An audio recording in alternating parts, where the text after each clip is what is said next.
हिंदुस्थानमध्ये 3 कायदे. न्यायालयाने डोळे उघडे ठेवून पाहावे.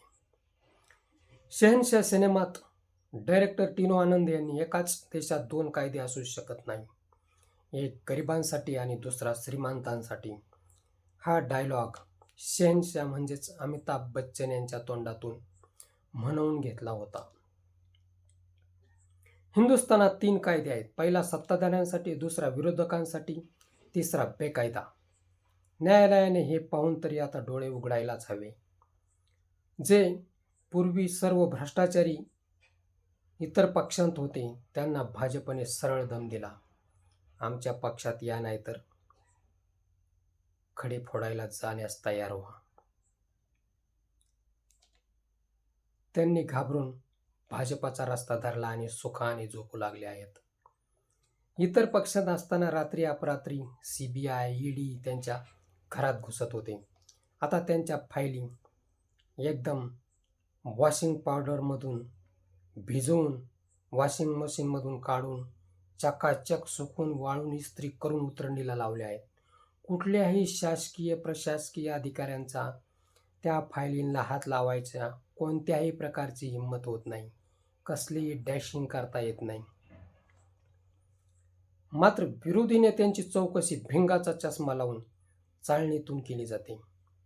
ED, CBI, लोकसभा सभापती, विधानसभा सभापती, पोलीस, निवडणूक आयोग या सर्व बेकायदा काम करत आहेत.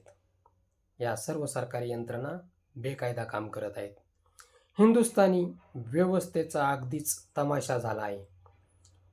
कॉमेडी, रंगबाजी व वगनाट्य लोकांना रोजच पाहण्यास मिळते. जंतर मंतरवरचा आक्रोश उसळलेला महासागर या तमाशाला उत्तर होते. सत्ताधारी अंगात आल्याप्रमाणे कोणालाही देशद्रोहाच्या खटल्यासाठी देशद्रोहाचे आरोप लावून कोणालाही खडी फोडायला पाठवत आहेत. हे विकृत हुकुमशाहीचे लक्षण आहे. वांगचूक यांना देशद्रोही समजून जोधपूर तुरुंगामध्ये खडी फोडायला पाठवले होते. जंतर मंतरवर उपोषणाला बसल्यानंतर त्यांना रात्री अपरात्री मुर्दा उचलावे तसे उचलून हॉस्पिटलमध्ये भरती केले आणि सरकारी मंत्री त्यांच्याशी जाऊन सौदाबाजी करतात. हे कोणत्या लोकशाहीचे लक्षण आहे? मित्र, हा व्हिडिओ कसा वाटला ते कमेंट बॉक्समध्ये सांगा आणि ॲक्शन मराठी चॅनलला सबस्क्राईब करा.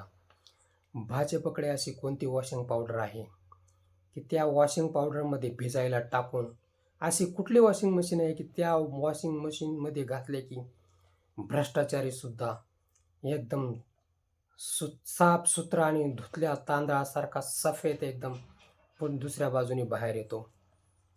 त्यांनी अशी कोणती यंत्रणा वापरलेली आहे आणि त्याचं असं काय इंगित आहे की त्याच्यामुळे भ्रष्टाचारी सुद्धा त्यांच्या पार्टीमध्ये जाऊन सुखाने खोरत पडलेले दिसतात. मित्रो, हे हिंदुस्थानी लोकशाहीचे लक्षण नक्कीच नाही.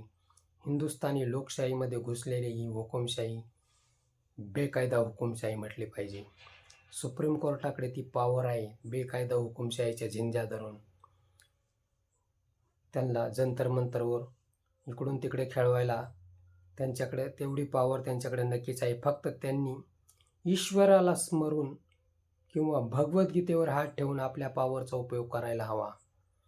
आणि सरकारी प्रशासकीय अधिकारी जेव्हा त्या खुर्चीवर जाऊन बसतात तेव्हा भगवद्गीतेची शपथ घेतात, भगवद्गीतेवरच हात ठेवतात आणि आपल्या पुढील काळामध्ये आपण काय तमाशा करणार आहोत त्याचं ते बोलतात ते, परंतु तसे वागत नाही.